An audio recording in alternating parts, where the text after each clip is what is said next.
નમસ્કાર વિદ્યાર્થી મિત્રો, પ્રજ્વલિતો જ્ઞાનમય પ્રદીપની સાથે આજે આપણે ફરી વિડિયો લેક્ચરમાં મળ્યા છીએ. આજે આપણો 8મો લેક્ચર છે. આજના લેક્ચરની અંદર આપણે હવામાંથી વિવિધ વાયુઓને કેવી રીતે મેળવી શકાય તેની એક વાત કરવાના છીએ. અશુદ્ધ નમૂનામાંથી શુદ્ધ કોપર સલ્ફેટ કેવી રીતે મળે તેની એક વાત કરવાના છીએ. અને પાણીની ટાંકીમાંથી આપણા ઘર સુધી પીવાલાયક પાણી કેવી રીતે આવે છે, આ 3 ટોપિક ઉપર આજે આપણે શીખવાના છે. તો સૌથી પહેલું છે હવામાંથી વિવિધ વાયુઓને કેવી રીતે મેળવી શકાય, જે એક પ્રકારનું આપણું શું છે વર્ગીકરણ છે, જે આપણે અગાઉ શીખી ગયા. વિભાજ્ય આપણે તેની અંદર શીખી ગયા છીએ કે કેવી રીતે પાણી, પેટ્રોલ, આ બધું ડીઝલ, આ બધા જે છે ઘટકો કેવી રીતે અલગ થાય છે. બરાબર, જે નિસ્યંદન પદ્ધતિ આપણે જોઈ ગયા, વિભાગીય નિસ્યંદન પદ્ધતિ આપણે જોઈ ગયા. તો એ જ રીતની આ એક પદ્ધતિ છે જે હવામાંથી વિવિધ વાયુઓને અલગ કરવા માટે વિભાગીય નિસ્યંદન પદ્ધતિ દ્વારા આપણે તેને અલગ કરીએ છીએ. તો હવા એક અથવા તેથી વધુ વાયુઓનું સમાંગ મિશ્રણ છે. આ કારણ પણ પરીક્ષાની અંદર પૂછાય છે કે હવા એક કરતા વધુ વાયુઓનું સમાંગ મિશ્રણ છે. વિભાગીય નિસ્યંદન પદ્ધતિ દ્વારા આપણે આ ઘટકોનું અલગીકરણ કરવાના છીએ, જેમાં હવાની અંદર અનેક વાયુઓ છે, વિવિધ વાયુઓ છે, તેને અલગ કરવા માટે વિભાગીય નિસ્યંદન પદ્ધતિનો આપણે ઉપયોગ કરશું. જે આપણે અહીંયા આલેખ આકૃતિ દ્વારા આપણે તે આખી તબક્કાવાર આખી વાત સમજવાના છે. તો સૌથી પહેલા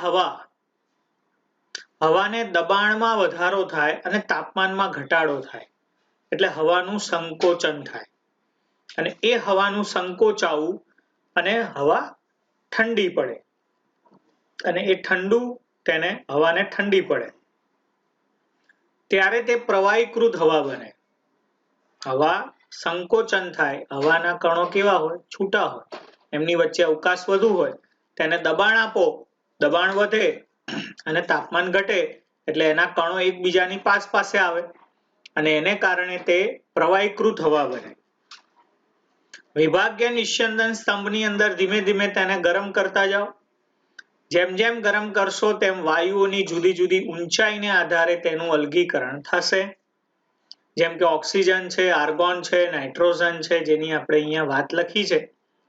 જેમ કે ઓક્સિજન જેનું ઉત્કલન બિંદુ છે -183, આર્ગોનનું છે -186, નાઇટ્રોજન છે -196. તો હવાના કદની ટકાવારી કેટલી છે? તો ઓક્સિજનની છે 20.9, આર્ગોનની છે 0.9 અને નાઇટ્રોજન છે 78.1. આપણે કહીએ છીએ કે વાતાવરણમાં હવા જે છે, હવાની અંદર નાઇટ્રોજન 78% છે, ઓક્સિજન 21% છે, એટલે 20.9 એટલે પોઈન્ટમાં આટલો હોય ફરક, એટલે આપણે એને રાઉન્ડ ફિગર 21% લઈએ છીએ. તો એની જે આ ઉત્કલન બિંદુ જે છે એ જેમ જેમ આપણે આમ જઈશું તેમ શું થશે? વધતા જશે. આ ત્રણેયમાં સૌથી ઓછું ઉત્કલન બિંદુ કોનું છે? તો અહીંયા -183, -186 અને -196. એટલે જેનું સૌથી ઓછું છે -196 સૌથી ઓછું છે, એનાથી વધુ -186, એનાથી વધુ -183. એટલે વાયુઓની જુદી જુદી ઊંચાઈને આધારે તેનું શું થશે? અલગીકરણ થશે. તો આપણે હવામાંથી ઓક્સિજન વાયુ મેળવવાનો છે, અને એ હવામાંથી અનેક વાયુઓ છે, જે વાયુઓને અલગ કરવા માટે આપણે દબાણ વધારવાનું છે. એટલે હવાનું શું થશે? સંકોચન, તાપમાન ઘટશે, હવા ઠંડી પડશે, તેનું પ્રવાહી સ્વરૂપમાં શું થશે? રૂપાંતર. આ જે પ્રવાહીકૃત હવા થઈ, જેને આપણે વિભાગીય નિસ્યંદન સ્તંભ, જે અહીંયા તમને બતાવ્યો છે, વિભાગીય નિસ્યંદન સ્તંભમાં ધીમે ધીમે તેને ગરમ કરવાની છે. જે ઉત્કલન બિંદુના આધારે જુદી જુદી ઊંચાઈને આધારે વિવિધ વાયુઓ તેમાંથી અલગ થશે. ધીમે ધીમે તે અલગ થશે. તો સૌથી પહેલા આકૃતિ તમારે આ દોરવાની છે, અને આખા જે હું રીત બોલું છું તે આકૃતિ પરથી જ તમારે લખવાની છે. અહીંયા તમે જોઈ શકો છો કે અહીંથી આપણી હવા અંદર જાય છે. આપણું ગાળણ પાત્ર છે, જેમાંથી હવા અંદર ગઈ, હવા ગળાઈ. અહીંયા બે બાજુ આપણે દબાણ આપવા માટેના પદાર્થો રાખેલા છે, અહીંયા જેવી હવા અંદર જશે એટલે એને દબાણ મળશે, દબાણ વધશે, તાપમાન ઘટશે. શું થશે? દબાણમાં વધારો, તાપમાનમાં ઘટાડો. એટલે એ જે હવા હતી એ ગરમ થઈ, ગરમ થશે, અહીંયા આવશે એટલે અહીંયા આપણે એક નળી રાખી છે જેમાંથી ઠંડુ પાણી અંદરથી પસાર થાય છે. શું થશે? આમાંથી ઠંડુ પાણી જે આ નળી છે એમાંથી પસાર થશે અને અહીંયા બહારના ભાગમાં હવા છે જે ગરમ હવા. હવે ગરમ હવાને જ્યારે આજુબાજુમાં આ ઠંડુ પાણી છે એટલે ગરમી શું કરશે? શોષી લે. એટલે દબાણ વધશે, તાપમાન ઘટશે. એટલે એ ઠંડી સંકુચિત હવા જે છે એ આગળ જશે અને અલગીકરણ કર્તાની અંદર જશે.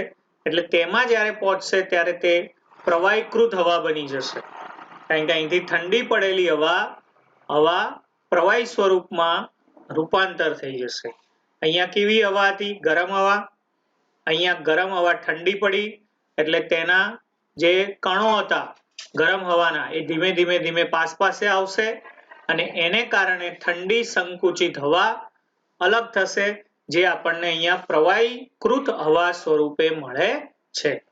એમાં જો કોઈ સૂકો બરફ હોય, ઘન કાર્બન ડાયોક્સાઇડ, કારણ કે હવાની અંદર કાર્બન ડાયોક્સાઇડ બી છે એટલે એ હવામાં રહેલો કાર્બન ડાયોક્સાઇડ ઘન સ્વરૂપમાં બની જશે અને ઘન કાર્બન ડાયોક્સાઇડ આપણે અલગ એક અહીંયા માર્ગ રાખ્યો છે જ્યાંથી તેને અલગ કરી શકશું. બાકી જે અહીંયા પ્રવાહીકૃત હવા છે જે આગળ જશે આપણું, જેમાં આપણે વિસ્તરણ જેટ જે અહીંયા આપ્યો છે જેમાં જશે અને હવે વિભાગીય નિસ્યંદન સ્તંભમાં તે આગળ વધશે. તેને ગરમી આપવામાં આવશે, પ્રવાહીકૃત હવાને અહીંયા ધીમે ધીમે ગરમી મળશે અને તે ગરમી મળતા અલગ અલગ સ્વરૂપે તે આપણને મળશે. બરાબર? તો કેવી રીતે મળશે? તો અહીંયા તમે જોઈ શકો છો કે નાઇટ્રોજન આપણને અહીંયા સૌથી ઉપર જે મળે છે, પછી આર્ગોન મળે છે અને સૌથી નીચે આપણને ઓક્સિજન મળે છે. જે ઓક્સિજન આપણને પ્રવાહીકૃત ઓક્સિજન મળે છે. બરાબર? કયો ઓક્સિજન મળશે? પ્રવાહીકૃત ઓક્સિજન, જે પ્રવાહી સ્વરૂપે આપણને ઓક્સિજન મળે છે. કારણ કે અહીંયા ઓક્સિજન જે છે એ આપણને -100 ને કેટલા છે? 83, જે આ બધા કરતા તેનું ઉત્કલન બિંદુ વધારે છે. બરાબર? આ માઇનસ છે વિદ્યાર્થી મિત્રો, -196 એ ઓછું કહેવાય એટલે એ આપણને સૌથી પહેલા ઉપર મળશે, પછી આર્ગોન મળશે અને સૌથી નીચે આપણને કોણ મળશે? ઓક્સિજન મળશે. પણ ઓક્સિજન તમને પ્રવાહી સ્વરૂપે મળશે, જે અહીંયા આપણે બતાવ્યું છે એ ઓક્સિજન તમને પ્રવાહી સ્વરૂપે મળે છે. તો આ રીતે આપણે હવામાંથી વિવિધ વાયુઓને અલગ કરવા માટે આપણે કઈ પદ્ધતિનો ઉપયોગ કરીએ છીએ? વિભાગીય નિસ્યંદન પદ્ધતિ દ્વારા આપણે તેનો ઉપયોગ કરીએ છીએ. તો આકૃતિ દોરીને એની આખી વાત તમારે લખવાની છે. ત્યારબાદ આપણો નવો ટોપિક છે અશુદ્ધ નમૂનામાંથી શુદ્ધ કોપર સલ્ફેટ કેવી રીતે મળે? તો સ્ફટિકીકરણ. સ્ફટિકીકરણ આ શબ્દ તમે પહેલી વાર સાંભળ્યો હશે અથવા તો આ પ્રશ્ન આ ટૂંકનો સ્ફટિકીકરણ પદ્ધતિ દ્વારા સમજાવો એવું પણ પૂછાય. તો આપણે પહેલા અહીંયા સ્ફટિકીકરણની વાત લખવાની છે. સ્ફટિકીકરણ ઘન પદાર્થના શુદ્ધિકરણ માટે વપરાય છે. દ્રાવણમાંથી શુદ્ધ ઘન પદાર્થને સ્ફટિક સ્વરૂપે, સ્ફટિક એટલે ઘનકણ, આ યાદ રાખજો, ઘનકણ એટલે શું કહેવાય? સ્ફટિક.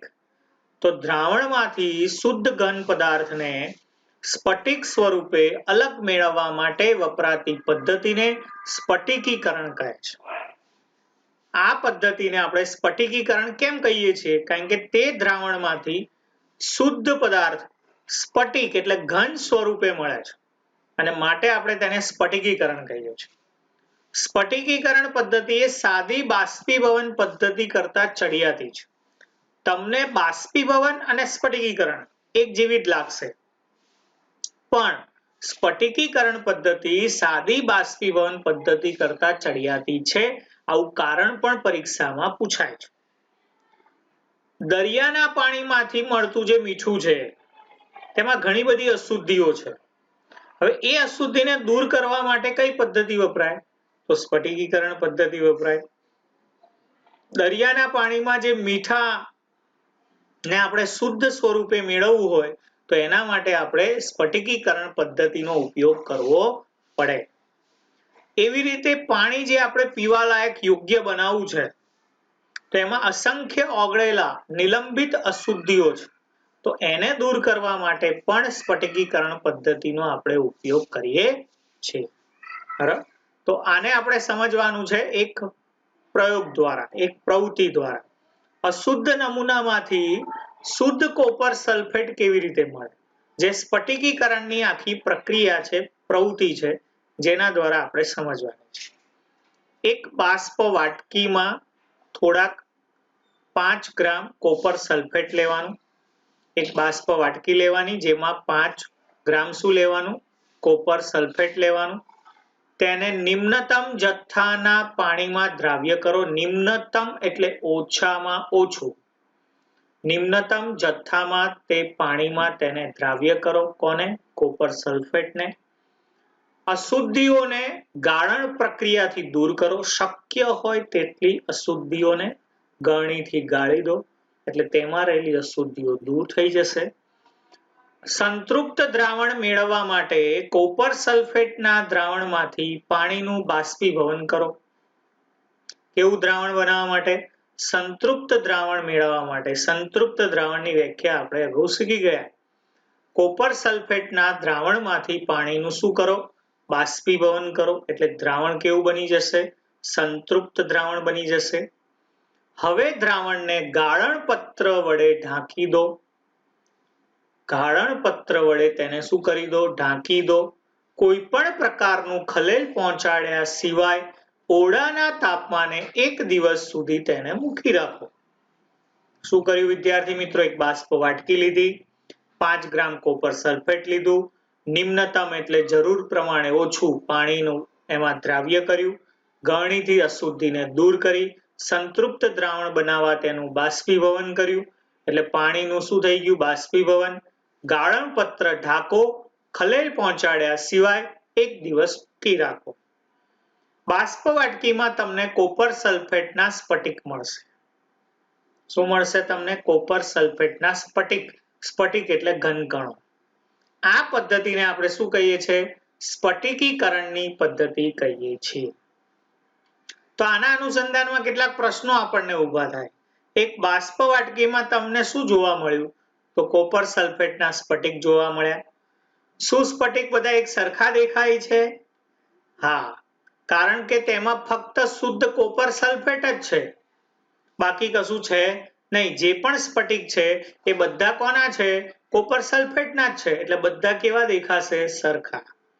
શું બાષ્પ વાટકીમાં રહેલા પ્રવાહીમાંથી તમે સ્ફટિકને કેવી રીતે અલગ કરશો? સિમ્પલ છે, કારણ કે બાષ્પ વાટકીને ગરમ કરતા તેમાં રહેલા પ્રવાહીનું શું થઈ ગયું? બાષ્પીભવન. અને એ બાષ્પીભવન થયા પછી જે બાષ્પ વાટકીમાં ફક્ત વધ્યું કોણ? સ્ફટિક, જે ઘનકણ છે, અને એને તમે જોઈ શકો છો એટલે આ સ્ફટિકને તમે અલગ કરી શકો છો. આમ સ્ફટિકીકરણથી અશુદ્ધ નમૂનામાંથી શુદ્ધ પદાર્થ મેળવવા માટે સ્ફટિકીકરણ પદ્ધતિનો ઉપયોગ કરવામાં આવે છે. પરીક્ષામાં પ્રશ્ન આ રીતે બી પૂછાય. સ્ફટિકીકરણ એટલે શું? પ્રવૃત્તિ દ્વારા અથવા ઉદાહરણ આપી સમજાવો. તો કોપર સલ્ફેટનું ઉદાહરણ લઈ તમે આ પ્રવૃત્તિ લખીને આખું સ્ફટિકીકરણની ટૂંક નોંધ તમે સમજાવી શકો છો. ઓકે વિદ્યાર્થી મિત્રો, તો આ પ્રમાણે તમે સ્ફટિકીકરણ દ્વારા આપણે અશુદ્ધ નમૂનો, કારણ કે આપણો જે કોપર સલ્ફેટ હતો એમાં અશુદ્ધિ પણ હતી, બરાબર, તો એ શુદ્ધ કોપર સલ્ફેટ કેવી રીતે મળ્યું? તો સ્ફટિકીકરણ દ્વારા, ઘન કણો દ્વારા આપણને તે શું થાય છે? મળી આવે છે. તો આ સ્ફટિકીકરણની આખી શું છે? ટૂંક નોંધ છે. ફરી એકવાર ટૂંકમાં સમજી લો. બાષ્પ વાટકી લીધી, 5 ગ્રામ કોપર સલ્ફેટ, ન્યૂનતમ જથ્થામાં પાણી દ્રાવ્ય કર્યું, ગળણીથી શક્ય હતી એટલી અશુદ્ધિ ગાળી લીધી, બાષ્પીભવન કર્યું એટલે પાણી તેમાંથી દૂર થઈ ગયું, ગાળણ પત્ર ઢાંકી દીધું. ગાળણ પત્ર ઢાંકવાથી શું થશે? તેમાં રહેલા પાણી જે છે એને શું કરશે? શોષી લેશે. અને ઘન સ્વરૂપે તમને માત્ર શું જોવા મળશે? કોપર સલ્ફેટ ના સ્ફટિક, બીજું કશું જ તેમાં તમને જોવા મળશે નહીં. આ રીતે તો બાષ્પીભવન અને સ્ફટિકીકરણ, અહીંયા પ્રશ્ન આપણે અગાઉ જોયો કે બાષ્પીભવન કરતા સામાન્ય બાષ્પીભવન કરતા સ્ફટિકીકરણ ચડિયાતી છે. બાષ્પીભવનમાં શું થાય કે બાષ્પીભવનમાં પાણીનું બાષ્પ થઈ જાય, પણ બાકી જે અશુદ્ધિઓ છે એ એની અંદર બીજા ઘટકો સાથે દ્રાવ્ય રહે.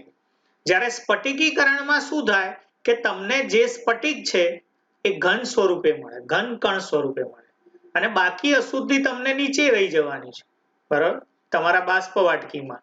એટલે સ્ફટિક તમને અલગ દેખાશે, અલગ જોવા મળશે, એટલે તમે એને સરળતાથી અલગ કરી શકશો. જ્યારે બાષ્પીભવનમાં પાણીનું બાષ્પીભવન થાય, પણ પાણી સિવાયની જે અશુદ્ધિઓ છે તે તો એમાં ને એમાં જ રહે. જ્યારે સ્ફટિકીકરણમાં શું થાય? પાણીનું બાષ્પીભવન થઈ જાય, બાકી બધા જે છે એ અલગ થઈ જાય, અને જે ઘન કણો છે જે સ્ફટિક સ્વરૂપે આપણને તે જોવા મળશે.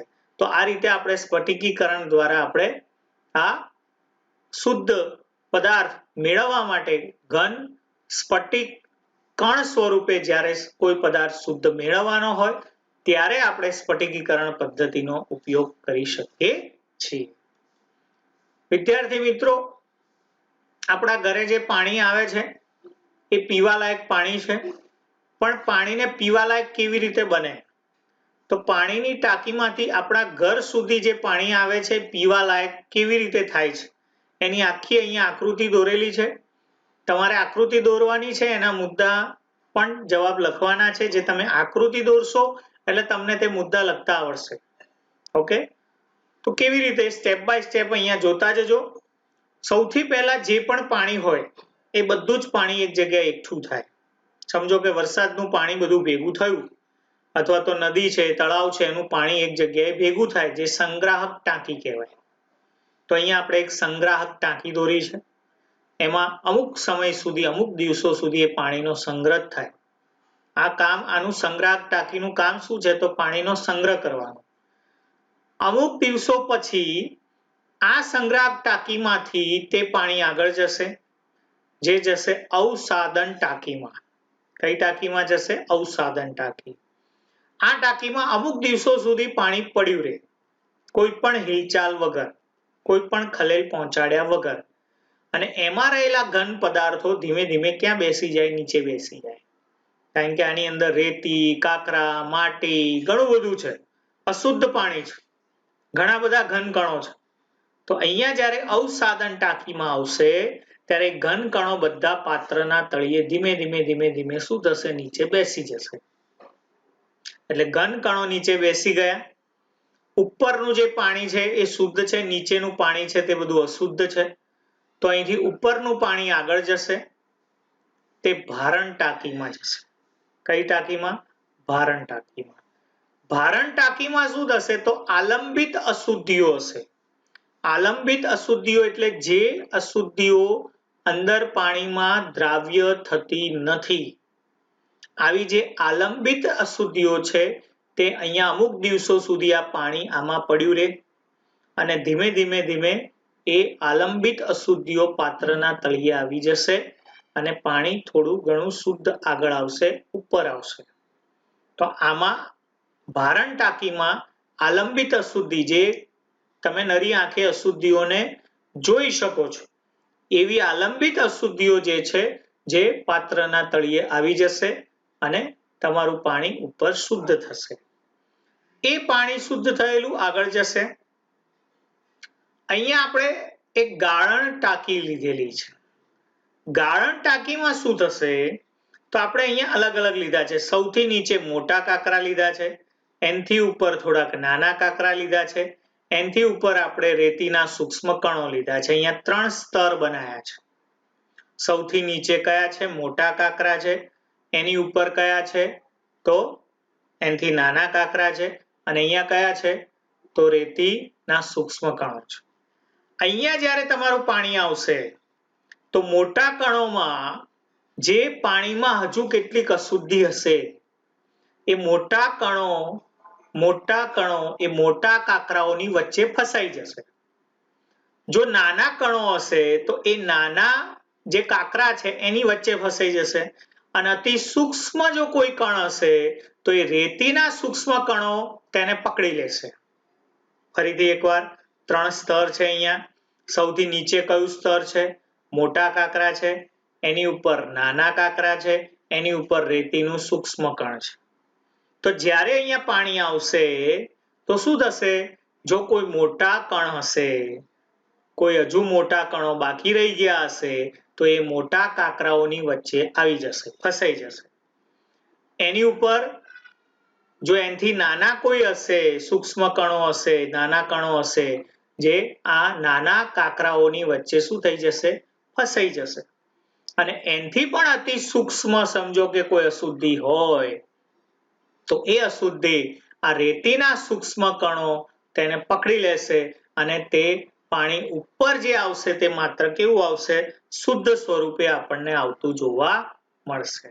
તો અહીંયા મોટા ભાગની જે અશુદ્ધિ છે તે શું થશે? ગળાઈ જશે. હવે પાણી ઉપર જશે. ઉપર જશે એટલે અહીંયા આપણે ક્લોરિનેશન ટાંકી લીધી છે. ક્લોરિનેશન ટાંકીની અંદર આપણે બેક્ટેરિયાનો નાશ કરવાનો છે અને એટલા માટે તેમાં ક્લોરીનની દવા તેમાં નાખવાની, ક્લોરીનની ટીકડીઓ નાખવાની. અત્યારે ચોમાસાની સિઝન હોય, પાણી અશુદ્ધ થતું હોય તો બજારમાં ક્લોરીનની ગોળીઓ મળે. તમે માટલામાં પણ પાણી સમજો કે ક્લોરિનેશન વાળું કરવું હોય તો તમે કરી શકો. પણ કેવી રીતે કરવાનું?